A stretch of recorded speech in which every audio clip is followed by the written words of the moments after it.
સાબરકાંઠા જિલ્લામાંથી મહત્વપૂર્ણ સમાચાર મળી રહ્યા છે ત્યારે વાત કરીએ તો ખેડબ્રહ્મા અંબાજી હાઈવે રોડ ઉપર કારમાં આગ લાગી।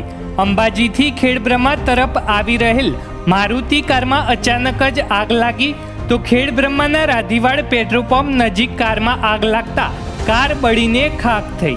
તો કારમાં આગ લાગતા કારમાં સવાર લોકોનો આબાદ બચાવ। તો ખેડબ્રહ્મા ફાયર બ્રિગેડને જાણ થતાં ફાયર બ્રિગેડની ટીમ ઘટના સ્થળે પહોંચી તો આગ ઉપર કાબુ મેળવાય તે પહેલા જ કાર બળીને ખાખ થઈ। તો ગરમીના કારણે શોર્ટ સર્કિટને લઈ કારમાં આગ લાગ્યા હોવાનું પ્રાથમિક અનુમાન।